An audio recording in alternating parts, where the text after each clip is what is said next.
really cool about calling people out in a polite way and holding them to what they seem to get away with impunity. You, at a certain point, have to be liberated from what are the consequences and what are the risks in playing it safe. I am now banned from one country for sure, and I think 2 others I might get let back in now, simply because of interviews I gave on the BBC, and simply for being honest and for being accurate and for speaking truth to power. The governments on the other side were rather prickly about it. They didn't take kindly to it. C'est la vie. You have to be honest with yourself to go ahead and realize that. It's not about because I got rich doing it, I didn't. There wasn't any kind of sort of rebel handbook that I was able to author and then get the royalties. There were no reality TV shows as a result of it. But you realize that it gives meaning to your life. It is so very important. And you know, we're talking about how 15 people here can then go and change the world. It really is true. I was fortunate that after I gave that interview, full disclosure, I was banned from Saudi Arabia, simply for basically saying it like it is about the king. I got emails from around the world from people saying, just thank you. They said, we can't really speak, we can't do anything more than just say thank you or say, you know, we'll pray for you, or you know, you're in our duas. Somebody needed to say what we've been saying all along. It wasn't because they were watching TV for 16 hours a day and they were ambivalent. They had certain restraints on them because of governments, because of other issues that they couldn't speak out. The fact that we are in a society, we are in a country, we are absolutely full members and citizens of that. This is citizenship in action. So definitely keep that in mind as you go forward and you're trying to vet what's going to be quite a roller coaster ride in the next few months for this election.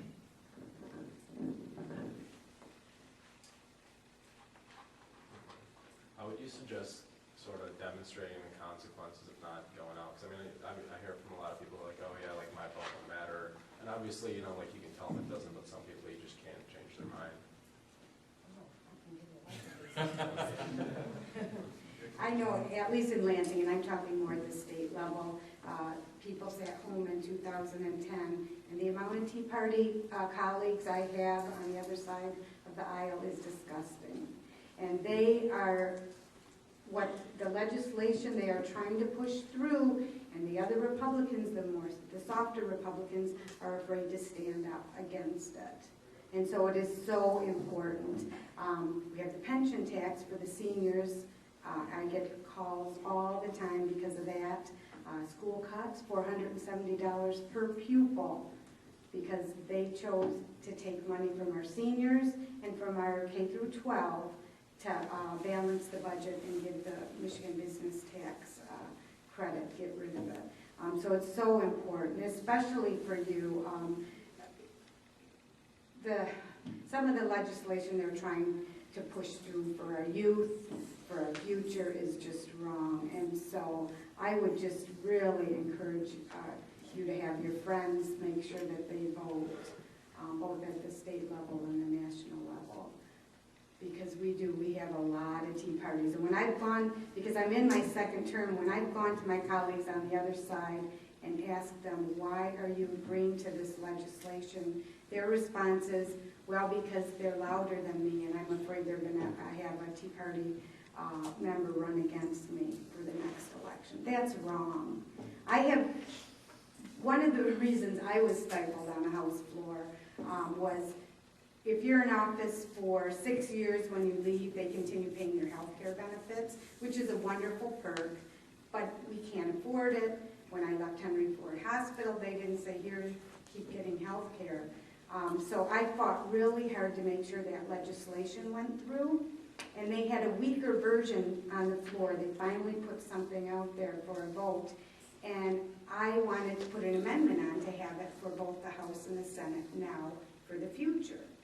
And they told me I could offer my amendment, I could speak on it, but I couldn't ask for a roll call vote. And a roll call vote is when you ask for amendment, you ask that everybody vote on that amendment, whether they agree or disagree. And I was so angry at that point, I said, sure. But I asked for the roll call vote anyways. And I was gavelled down, they went at ease, and then they stifled me. I was not allowed to speak for 6 weeks.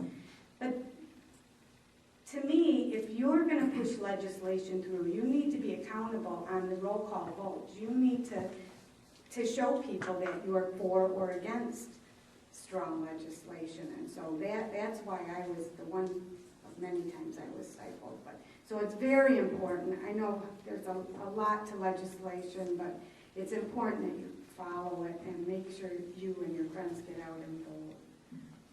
So. Well, I grew up in Ann Arbor, and we had an election for a mayor there, and the mayor that was elected won 10,001 to 10,000. So that one vote, whoever that person is that says my vote didn't count in that election, that was what it was about. One other thing that I would like to emphasize that my wife's not going to tell you about, but you have to have courage when you get involved in any of these positions. And let me tell you the courage that she's exhibited. She pushed for this to get rid of the legislators. After 6 years, they got lifetime medical. And it's a great benefit if you're in power. And who's going to vote to get rid of that for themselves, other than my wife? Okay? So she starts pushing this bill, and the problem is for a legislator, to the public's eyes, they have to say yes to her bill. So they voted like 106-4 along with her. But behind closed doors, they have treated her horrible about that because she took away one of their benefits. Who likes somebody who takes away their benefits? You know, let's face it, if somebody took away part of your income or part of your medical or whatever, you probably would not be very happy with them. So to the public's eyes, they all support her. But when those doors shut, they are furious with her. So that you have to decide. At some point in your life, each one of you is going to have to make a decision. Do I do what's right? Or do I give in? Because for 100 years before her, everybody had always said, oh, let's change this, but they never pushed it. It was all a big facade. She finally pushed it through. It got pushed through, but they're still very angry at her, and that was 2.5 years ago. So each one of you is going to be confronted with something like that in your life, and you have to decide what's important. Is it your moral values, or is it getting along with the people that you work with? I have been called every name in the book, even ones I didn't know. I had to go look them up. Some of them are really creative. I've had death threats. People have shunned me. I haven't been invited to all the weddings that some of you have. Darn. One of the reasons I'm here today is because I think I got disinvited from another function. Darn. But you know what? I sleep really, really well at night. I really, really do. Because I can feel comfortable within my own skin that at least I went out there and I ended up and I tried to do something about it. You have to educate yourself on the issues. And again, if we're living in a bubble as a community to see that it's only what affects the Muslim community, and if it's only what is affecting what's happening somewhere on the other side of the ocean, that's one of the reasons why for the last 10 years we've mortgaged a lot of our security, a lot of our stability in this country. It's the only thing that also explains how after all of this PR work of saying we're Muslim, don't shoot, and all of the other campaigns of open houses and love your neighbor and take them over some halal cookies and all, how things seem to erode further and further. It shows that the distraction of other things, we have ironically made the case for being seen as foreigners because of the interest only in the foreign. So the domestic has to be there. And the domestic is important to look at as how American and Muslim values are really the same. I'll give you an example when it comes to healthcare. The idea of understanding social justice and how it is a core feature within Islam then helps explain what's going on. I mean, what happened to Representative Slavens on the floor of the Capitol was something that every Muslim who talks about Islamophobia should realize that you have in common with her. This was nothing more than your garden variety bullying. For all of the sexism and all of the misogyny and all the mistreatment that they say that Muslims do when it comes to women, what was this?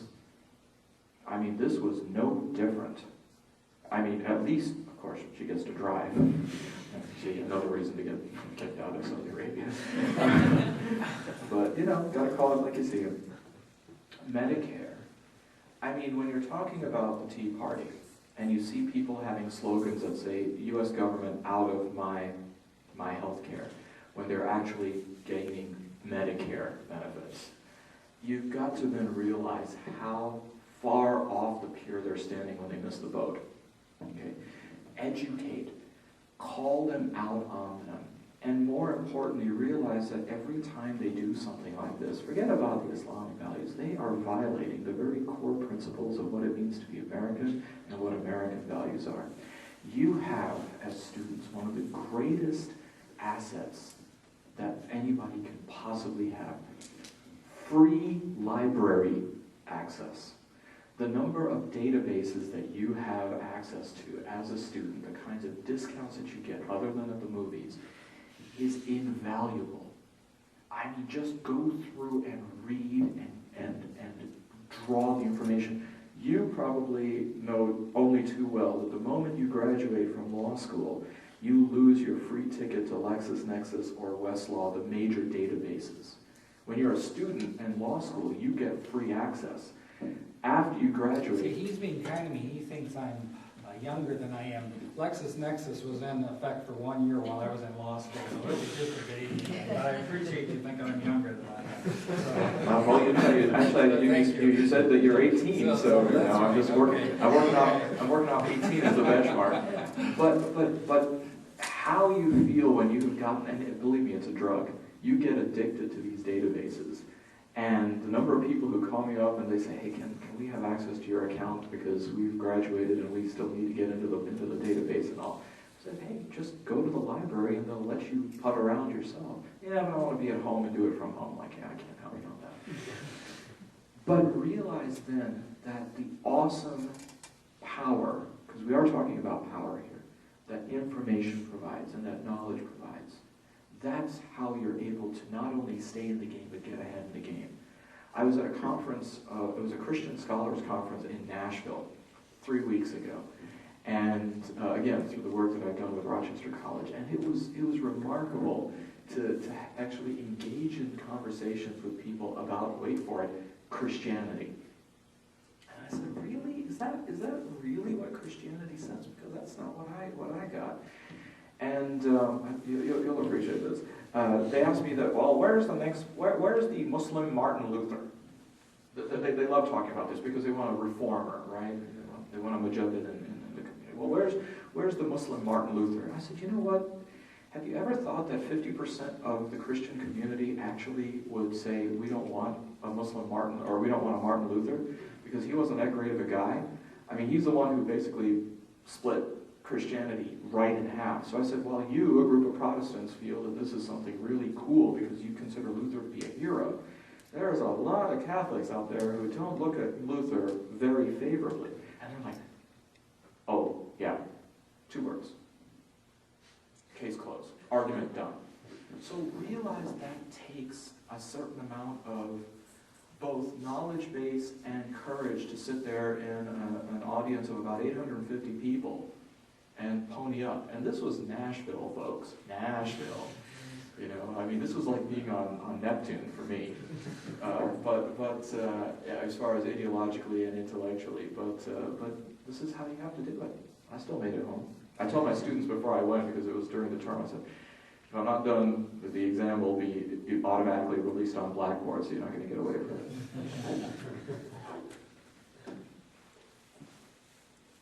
Where do you recommend starting as far as like educating yourself about different things, and is it just? What do you want to learn? I think yeah. Well, current events, I mean, the first thing you have to do is you got to just listen to the news. And then when you hear, look, it's just like reading a book. I mean, back when you read a book, I mean, in school or an undergraduate, you come across a vocabulary word. You're like, what in God's name is that? You look it up in a dictionary, okay? And if it's a term of some kind of historical context, You look it up in a history book. So you realize that your knowledge is not ending with just that news clip or that particular article or that book. You've got to do the back, you have to kind of extrapolate backwards and, what do they call it, reverse architecture, or reverse engineering. Learn about all of those things. And listen, if you think that I'm sitting up on Olympus and I don't do this, I do it every single day. I'll go back and I'll be like, ooh, I like that reference. Where did that come from? What is the context? And I might read 3 to 4 books or find the items in 3 to 4 books before I feel comfortable with that particular issue or that phenomenon that they're talking about. It's not that hard, especially with the internet. Now, you and I are in on this, that we remember the days before the internet. Okay, when life sort of, with a big W coming out there, Wikipedia, that it became so much easier for you to do it. And I might have my academic issues with Wikipedia, but it's a start. Okay, and it shouldn't be the end point. Learn these things. Current events is one thing, but realize then, categorize it into which discipline it is.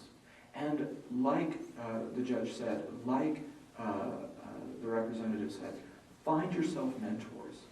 Find yourself people who are smarter than you, okay?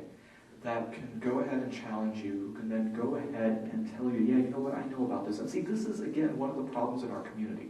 We don't have nearly the number of people who can tell you about what is the economic processes which is driving globalization, which is dealing with the Eurozone, okay? We've got a lot of people who can tell you how to lance a boil. They're really good at that, or how to drain something post-op. They're gangsters about that. Or actually, what they'll do is they'll just get somebody else in the OR to do it. Find people. You can find me. I'll give you my email address. You have a question? Email me. Okay? I can be on the other side of the world. I'll respond to your email. Okay? If you got a question, I might not give you the answer because I'm not going to let you off the hook that easy. But I can tell you where to go look for it. Okay? That becomes very, very important. And what it does is it becomes a workout. Swimming 2 laps turns into 10, turns into 20. You then develop the skills and you develop the regimentation and you develop the passion for looking this stuff up.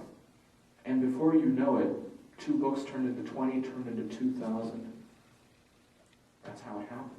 On all these different things. And then what becomes really cool is how the history affects the economics, affects the politics, affects the religion, affects the culture, affects the law.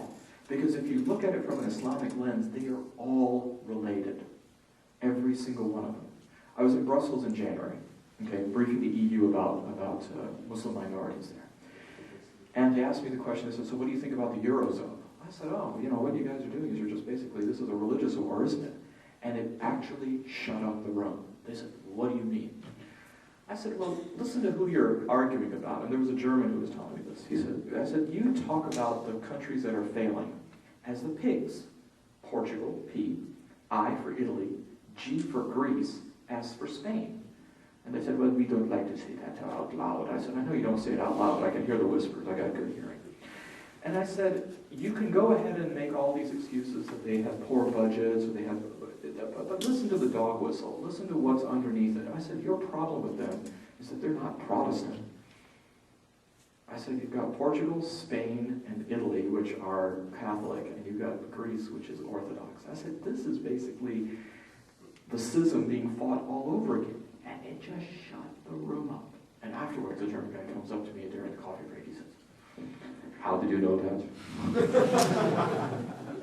I said, because I read.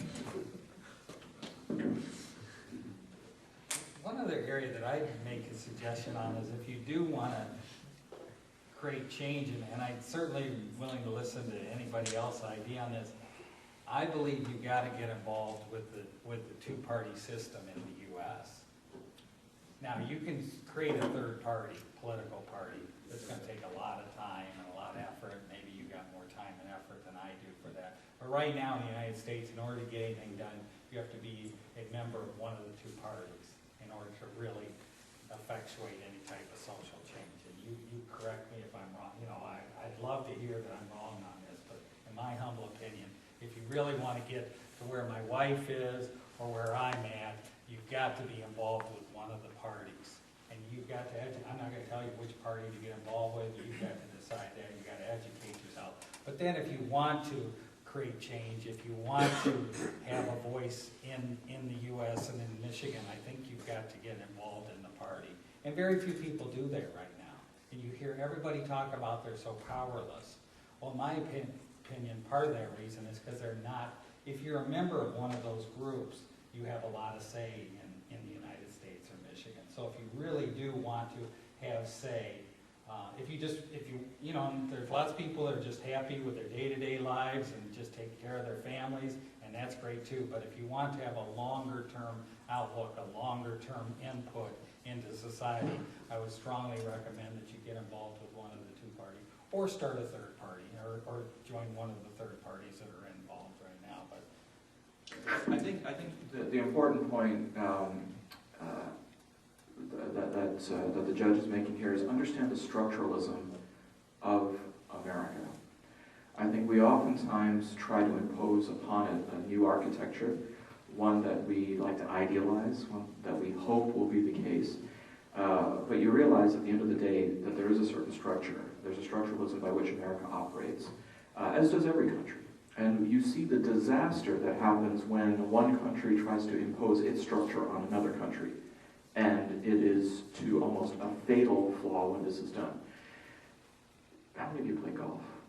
Anyone a golfer? Even mini golf? One person plays golf? Two? Oh, wow. Okay. Well, the number one rule, you see, there's three sources as a Muslim from where you can learn about life. And only three. There's the Quran and the Sunnah. Okay, that's one. There's the Godfather movies. And there's golf. Seriously. You learn about power, you learn about finesse, you learn about sportsmanship, you learn about character playing golf. And you learn all the great lines from the Godfather. The number one rule that I've learned from playing golf, and I don't play a lot of golf, I'm not that good, that was the second thing I learned, is play the ball where it lies. Not where you wish the ball was, or where you think you could kick the ball. Okay? If you understand that, you are not going to be disillusioned. You are not going to be a sellout because you are just simply accepting the status quo. You understand to whom you have to then appeal. You understand power structures. You were telling somebody to read Foucault, the French philosopher who died in 1984. He understood power structures, heavily influential in the academic field. The idea that civic and political engagement requires this kind of knowledge. Now, I'll give you an example of how ruptured it is. Your parents, some of them, politician comes in. Unless it's somebody running for the federal offices, they don't pay attention. If it's somebody working for state and local, right? This is one of the tragedies. Yeah. Then, if a senatorial candidate comes in, or say the Secretary of State or somebody, what do? They run like a rugby scrum to surround him or her to get the photo op. Or they say, you know what, I paid my $1,500, so I'm in the system now. And you'll remember it, or your parents will remember it, because you got the photo for probably the next several decades. How long do you think that politician will remember you or your parents? 5 seconds at best. Okay? 5 seconds. The person you want to talk to is the person standing next to that politician who's got the clipboard. The person who is the chief of staff, the person who is the executive assistant, because that person has the ear to that politician 24/7. Okay? You develop a relationship with people like that, and then you can make a difference. We simply have this psychology that it's all top-heavy. You want to make a difference, you learn who's on your local boards. You learn who are your state representatives who do an exhaustive amount of work to keep, proverbially, the lights on for you. That's where the differences are made. You'll never meet, most likely, a Supreme Court justice. We've got a judge right here who makes a huge difference. You may never meet half of the people that you see on TV or that the community clamors for when it comes to representatives and senators, or you'll see their fake Rembrandt smiles coming at you. But you've got some people here who really are the doers. And that, I think, is a very valuable lesson to learn from this if you're looking for a takeaway. Because these are people, or let's say a professor at Harvard, where they may be on TV 24/7, but the idea that anyone's going to answer your emails at that level is good luck. I know many of them. I know they barely answer emails to undergraduates. They may answer emails to their graduate students. I see them at conferences. I see the way that they roll. Okay? They'll have their phone next to them, and it is just vibrating as we're having a conversation, and they'll just hit ignore, ignore, ignore. And I'm like, what's going on? It's like, it's just students. Yeah. Okay. So you want to know the underbelly of this stuff. So realize then, if you're looking for an ROI, a return on investment, as everybody does, where you can plug in. It's not a big deal. And never miss an opportunity. My state representative, and actually the former Speaker of the Senate leader, comes to my Lifetime Fitness. Okay? I don't miss an opportunity of calling him out in the men's locker room. This is Mike Bishop. I'm like, let's go. Let's roll. I'll be swimming laps, and sometimes he'll be swimming laps next to me, and I'll be like, man, what were you thinking? And he'll actually stop, and then I'll be like, okay, let me tell you what I'm thinking. That's what you have to do. It helps if you know what they look like, by the way. Yeah. And just one other real quick thing you could do. You can go on and follow if there's certain legislation you're worried about or concerned about, whether it's welfare reform or that. You can go on michigan.gov.org and look at the legislation, either in the specific committees, and see what legislation they're going to be looking at. That's a real important way. And signing up for e-newsletters from your senators and your representatives, or even other ones. Maybe you might want to sign up for Rashida's e-newsletter. She does it every other week. I do too. And it just talks about different legislation we've either passed or we're working on.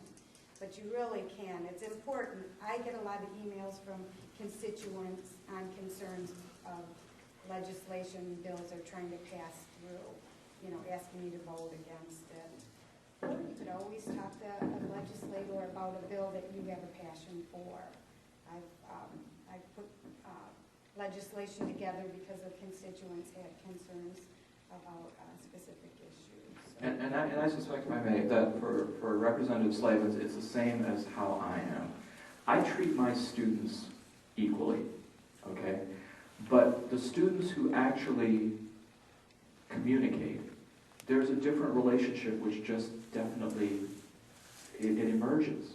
So if a student is in email contact with me, or the student comes to my office hours, they're on my radar. And so if they're underperforming, or if there's a concern that they have, I am going to be much more attuned to that than the faceless, voiceless masses who just sit there, or the ones who kind of slink out and in of my classroom, or they seem like they're paying attention by typing notes on their laptop, or they're watching a soccer game, or working on their Facebook research. So realize then that in the same capacity, if you are in touch, if you are visible, you will get that visibility repaid. It's very, very important to have that sense of engagement in whatever you do in life. And I actually look forward to it. I sit around in my office hours most days just doing my own work. It's really intended for my students. I used to have it at the end of the day. I just do it now at 8:30 to 9:30 before the day starts. And I'm like, no one's coming. I might as well just roll out of here early. And another reason you could do that, because I was that guy that sat in the middle of the room and slinked out as soon as I could. When I went to apply for law school, I'd gone to Michigan. I had 600 students in classes. My son went to Albany, and he knew all his professors very well. My professors had no idea who I was. I had a good grade point, good LSATs, all that, but I had a real hard time getting letters of recommendation because they didn't know me from Adam. So if you go to a bigger school, you really do need to go to the office hours. My dad had office hours for 45 years. Nobody ever came to him, and they just don't come, but it's a great opportunity for you to get some good letters of recommendation. Also, one other thing is, I'd be happy at the end, and my wife would too, I'm sure, I don't know, Professor, to pass our cards out to us, to you, and if you want to at any time, contact us for any information. So. Just one quick question. if I may. Rep for the judge. I know there's no one way to go and run for politics or run for a political office, but just from the perspective of a high school or college-age student, kind of what would be the path that, just if you could quickly lay out like a path, like what majors or skill sets should students develop if they wanted to run for, say, like a local political office? Well, one thing, I'll start and then we'll finish. One thing I would definitely, it's real important that you're comfortable and you're a good listener and a good speaker. Those are real important. And a hard worker. I knock doors daily, my husband will tell you. You have to be able to put yourself out there. And if people say nasty things to you, you have to have thick skin and just walk away.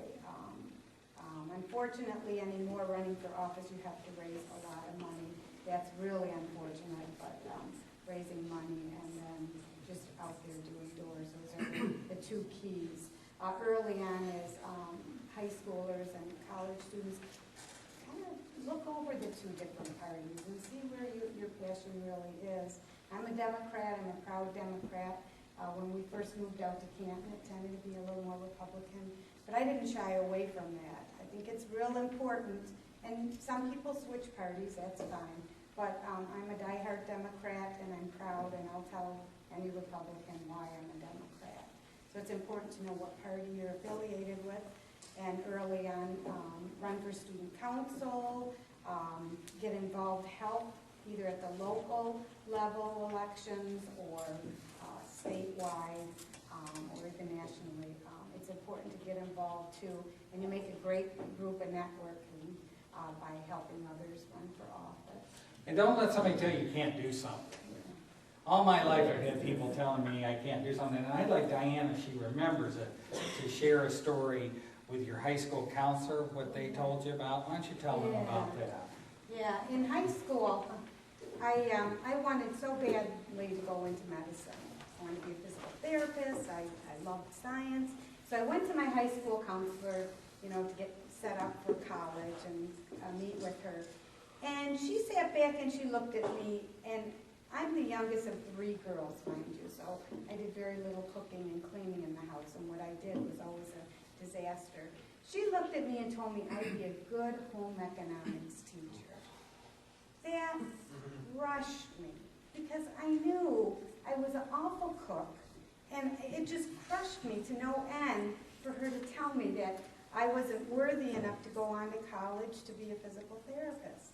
So luckily I had enough strength within myself to carry on and go on to school, but don't ever let anybody tell you you're not worthy enough. How many of you are on student council?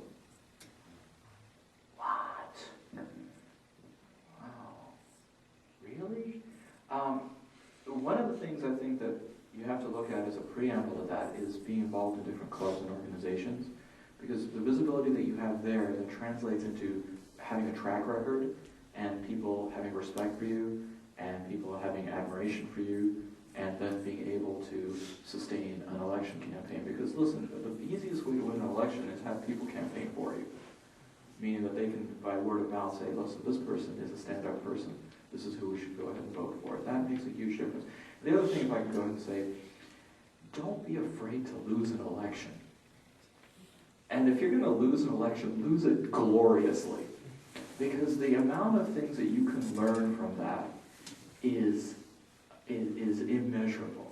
You can learn a lot about your own character. You can learn a lot about your own resolve, your own courage in these things. You can troubleshoot. The worst thing that ever happened to me in high school was how easy high school was. I was never really challenged to how to study, how to really pick apart an argument. Got to Michigan and was just steamrolled the first semester. When I picked myself off the ground like a fruit roll-up, and then realizing, wait a minute, this is really serious. It really changed, but I needed that. At a certain point in your life, you need to be kicked to then take you to that other level. And I'm not saying that that's what the reason why Magnus McCotter had his epic fail. That's a political joke, but it's okay. I mean, it's actually, I know it's going to sound really strange, but there's a lot you can learn. For those of you who haven't kept up with it, Federer beat Murray today in 4 sets at Wimbledon. And Murray was gutted. I mean, he just was inconsolable. But I know that after the grief gets past him, he is going to really learn something. Federer, I don't think is going to win another Wimbledon. Murray, I think, is going to win a couple.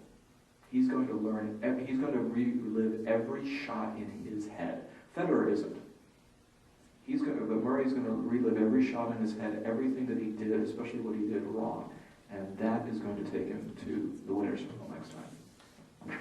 Could I just give you a hypothetical? If there was somebody who was sitting in this room and they said they wanted to be a state representative, what I would do right after this meeting is I would go around and I would sign everybody up in this room to get on a committee with you and start talking with you, and then get everybody on Twitter and then on email and get them involved in a group. Then I would go to whichever party you are interested in, and I'd say, this is the group that I have.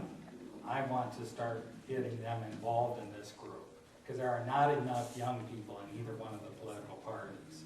And if you bring that group in and you tell them, I've got this power, because the more people you have, it's power. What we're talking about right now is how to create power. The other thing you've got to do is when you want to run for an office, you've got to talk to the people that you want to serve and just listen to them. When I ran for school board, I just went out and talked with people and said, what are your concerns about the school district? I didn't say a thing about what I thought. I just went to all the teachers, to all the citizens, to the parents groups, and I talked to everybody and I listened to what the issues were. And then I decided, are these the issues I think are important? And they coincided. And then when I put out my leaflet, I had the 3 top issues. You don't run on a huge number of issues. You run on like 3 main issues. You focus on those. You're on the same page with the voters at that point in time. The other thing you need to do if you're going to run within the Democratic Party is you need to get the unions behind you. You have to work with the unions, whether you like it or not. You've got to get involved with those groups also in order to have power, at least within the Democratic Party. Within the Republican Party, you would need to have the Right to Life and Chamber of Commerce and some of those groups. So it depends which party you're going to run with. But those are some of the things that I would do in order to get involved with politics. As far as a degree or something like that, I don't know that that's important. I mean, I could easily say, oh, you need economics and political science and history, but there's lots of people. Look at Dr. Tosh, he's a medical doctor. So I don't really think you've got to be a lawyer or anything. You do whatever you want to do in life. Be happy. Like I said before, do what you really enjoy doing.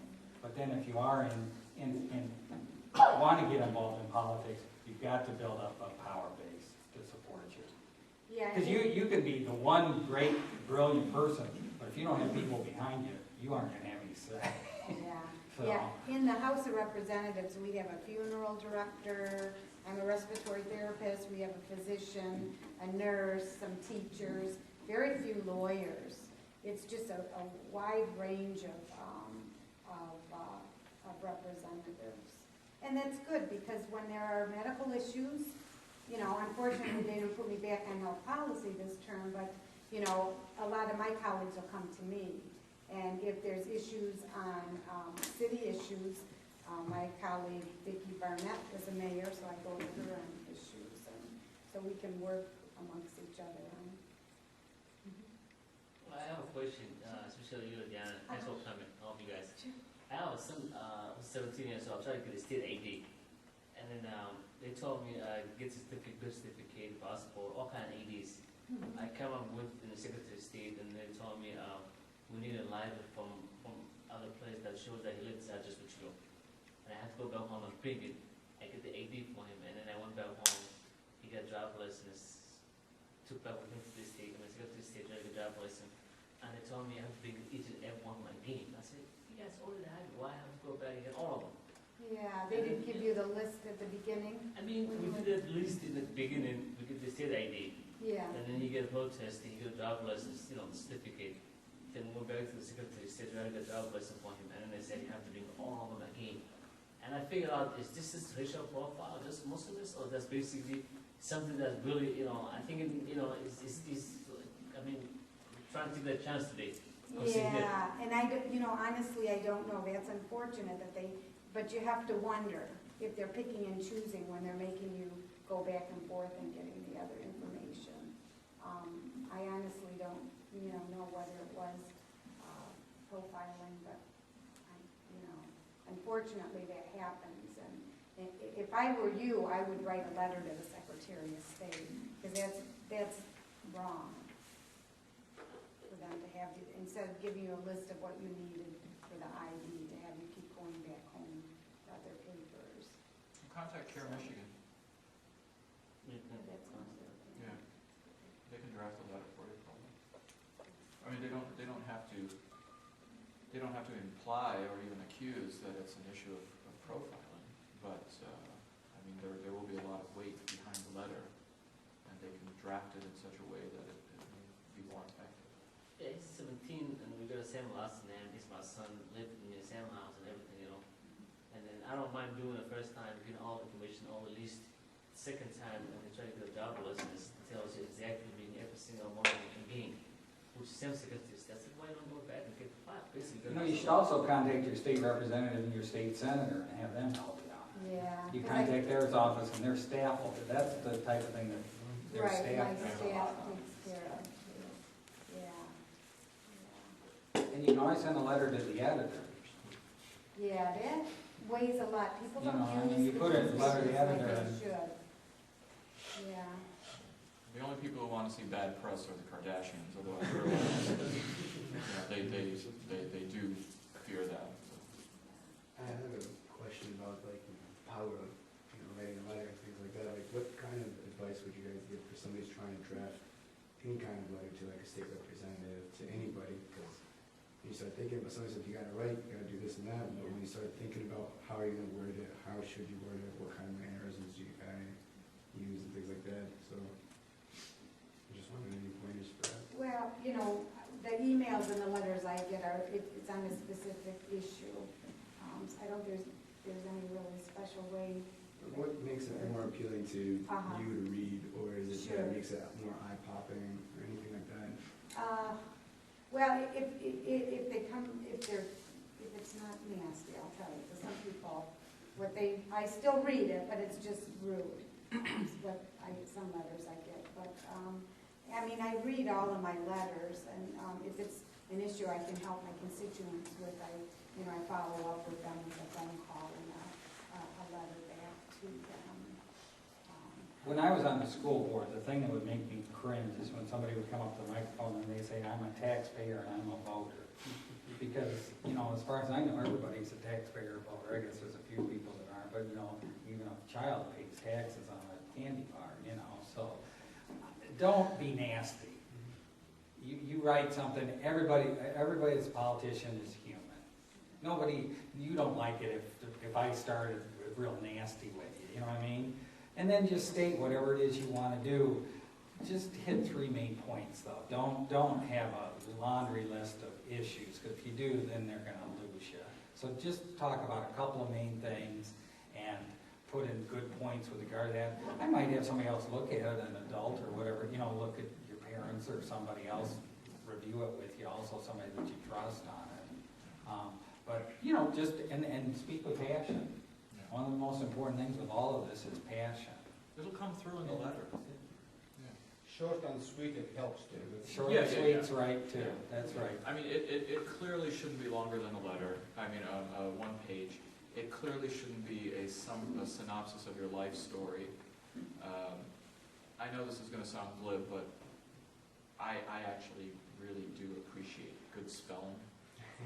And it's amazing the inverse relationship that as Microsoft Office's spell check gets better, how spelling still is now falling off the chart. And exactly, you simply say there's certain kind of salutatory language that you should have in a letter, and if you don't know how to write it, look online, get a copy of Strunk and White's Elements of Style. I mean, what people should be consulting when they're writing. And be persuasive. Say that this is my issue, this is what I'd like, and this is how you can help me in that. Because that's the only reason that you're writing it. You're not asking them whether. You want something from them. And imagine if somebody's coming to you and how, when they're asking you for something, when they're making the ask, how you would like to be approached. If somebody says, give me something, you're going to be a little bit turned off by that. And if they go too much in detail, even if they're obsequious and giving too many praises to you that they're lavishing on, you're like, get to the point. So that's how you have to look at the letter. And put your phone number and your return address in there, or your email address, so they can contact you. Keeping it short and simple is probably. Keep it simple, stupid. I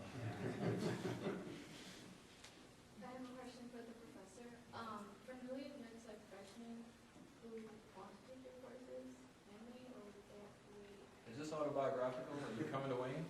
Yeah. You are? Yeah. This term? Yeah. Oh, congratulations. Yeah, I'm sorry, you can't. Okay.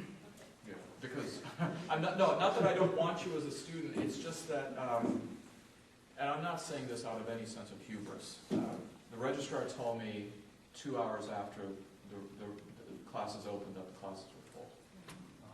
Yeah. My advice is as soon as pipeline opens up in November, go ahead and just register for my class. I would love to actually let in more students, and the one time that I did, I was almost fired because I was going to break the fire code, because you couldn't fit 90 students into a 40 student capacity. So I would just go ahead and keep up with that. If you can do that, that's great. The other thing is keep an eye open in case there's some dropouts or something, which oftentimes happens, and just be very, very vigilant. Okay. Drop me an email, say, look, I'm interested in your class. I'll put you on, I have like a running wait list of knowing how many people are back. Right now, in the 2 undergraduate courses, I think the 40 seats are taken, and there's still, I think, we're around 35 people on the wait list for each class. So that's probably not looking good. There's seats available for the graduate class, which is History of Islamic Political Thought. I wouldn't advise taking it as an incoming student, because that's really jumping into the deep end. You're going to have enough things that you're waiting about. The book list and the rigors are a little bit much. I mean, I strongly recommend taking the classes later on as an upper class person. Like as a junior or a senior, you can take those classes. What else can I say? Which one are you trying to get into? You just want to take any of them? Oh, come on. You've got to be a little bit more critical about that. Don't just take a class because it's me. Take it because you want it. Yeah. Can I say something different? I think you take a class because it's him. I really do. The best professors, it doesn't matter what the substance is, they make the class. And this man is a great professor, and I can tell you why. Because he has substance, passion, but he also throws in humor. My dad always said, he taught for 45 years, that you have to have humor. The sign of a great teacher and a great professor is the things that this man is exhibiting. So I can completely understand what you're saying. He's being a good teacher and making you critically think there, but you've hit something, you got to take his class. And you're right about that. Now, if we work together and you deport about 36 students, then you're just jump to the front of the line. Also, just to add on that for future reference, if you're going on pipeline, like right when classes are starting, so many people are dropping in and out of classes. So if you like wake up at 7 a.m. when pipeline turns on, you can go on and keep refreshing the page. I've had to do this so many times. Like don't take my example, but if you really want a class, that's what you gotta do. And keep contact with the professor. I think that also a great thing that he pointed out is office hours. Office hours are huge. If you really want a good grade in your class, if you really want to learn a lot from the class and get your money's worth from the class, then take advantage of office hours, develop relationships with your professors, and you will be a lot more successful in the long run because of it. Judge Slade, But keep trying. does your dad still teach at Michigan? He retired 2 years ago. His hearing completely went, so, but he would have died in the office otherwise, but yeah, his hearing's completely gone. But if I can share one last thing with you as far as how things change, you should be so thankful for computers. Back when I was registering, we would stand in this big, we were registering, it was so hot, it was called Wasserman or Waterman Gym, and it was like today. And everybody would be in this big room, and you would stand in these long lines, and when you would get up to the front, you would hand your schedule to somebody, and inevitably they said, that class just closed, and you would have to go and refill out the whole form again, get in another line, redo that, and this would happen 6 or 7 times. This is Michigan? This was in Michigan. Oh, wow. Yeah, this was in Michigan. This was 1973. Okay, So this was, okay. so this was a while ago, but you should be very thankful for Because I started at Michigan in '84, and we still had to wait in line because there was no internet. So you had to wait in line with people at computer terminals, and you had to CRISP, computer registration involving student participation. That's what it was, and it was laborious. I'm sorry. It's not like that. It's not like that anymore. Just you sit at your I computer hope it and- isn't like that anymore. Yeah. But I remember then being a little bit spoiled at Michigan because we still had this service, going up to law school, and you stood in line and you had your forms, and that probably made me religious because the amount of praying that you do in line of saying, please God, please, and we would camp out.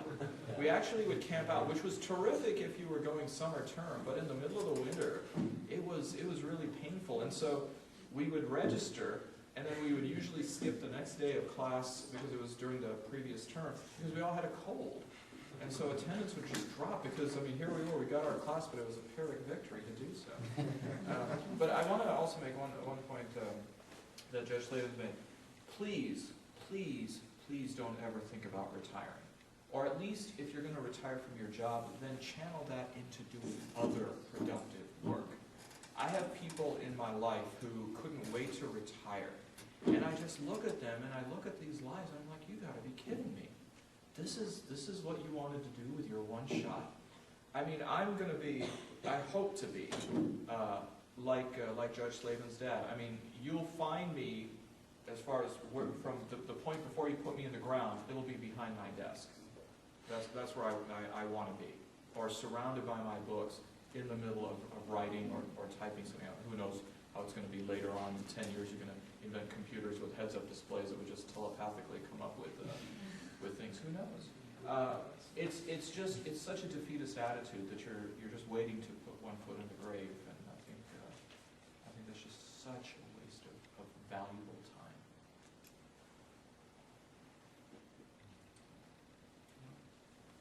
Well, no questions?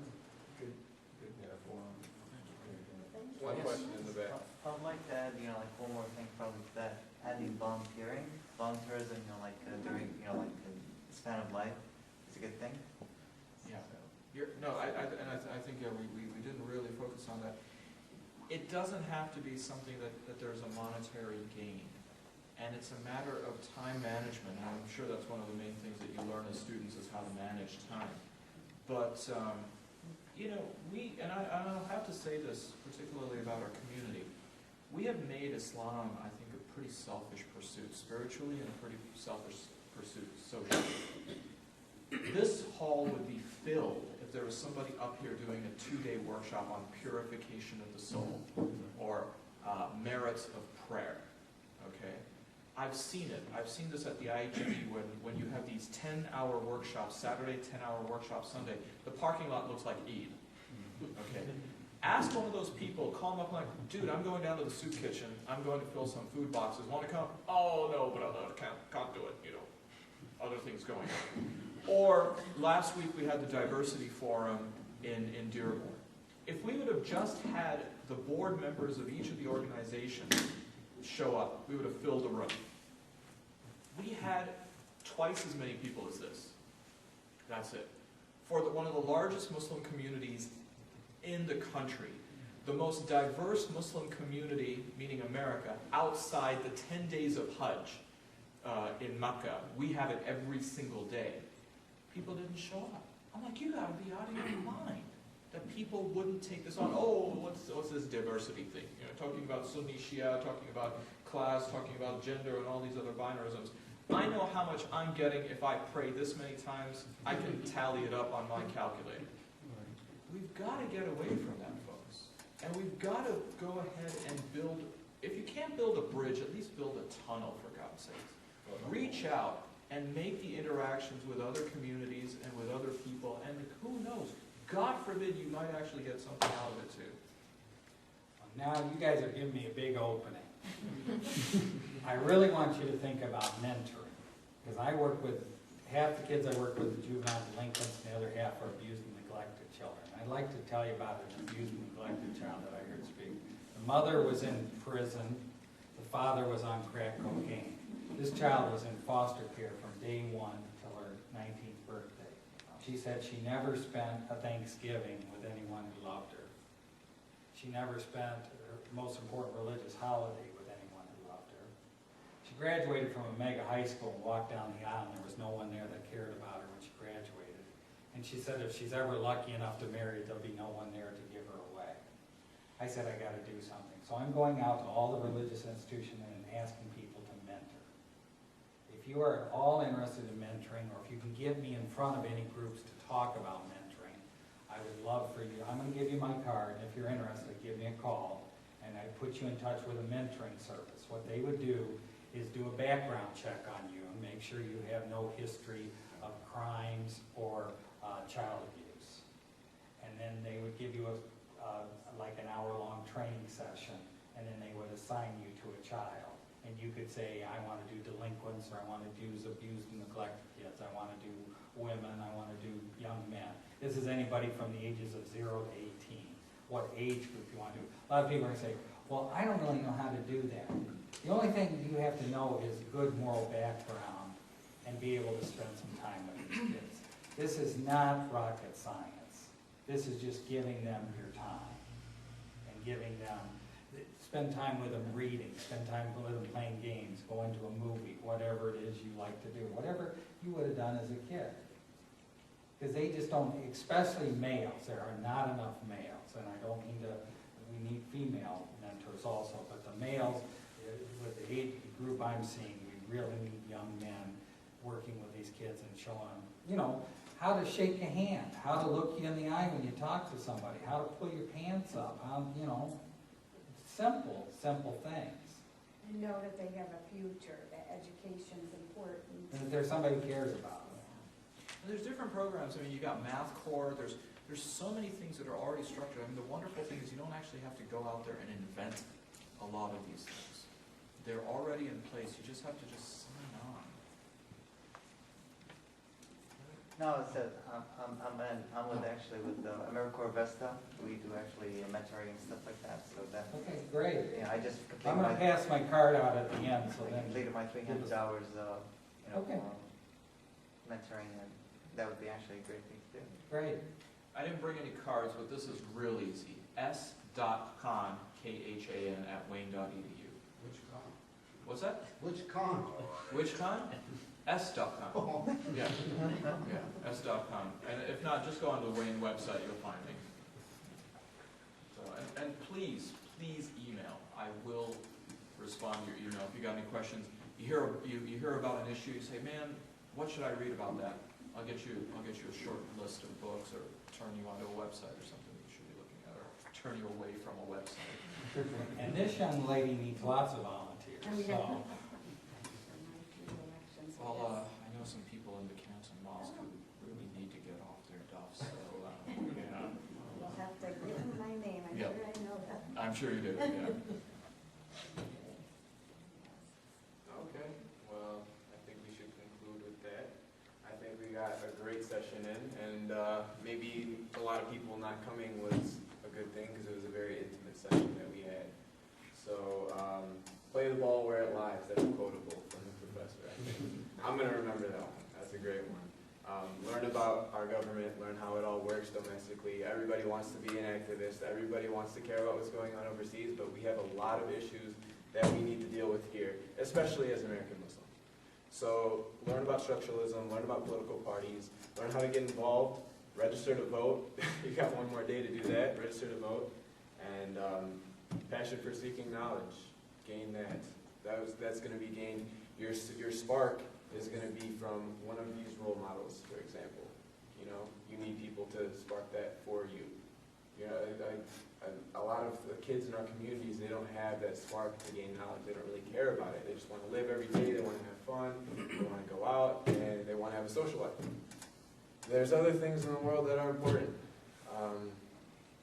reach out to your elders, reach out to mentors, and inshallah we can gain knowledge. We still have fun, by the way. I went to the Tiger game Tuesday, I went to see Radiohead. I mean, I still have a lot of fun. I mean, other than having fun doing what I do, I'm not a stick in the mud. Yeah. I realize this is not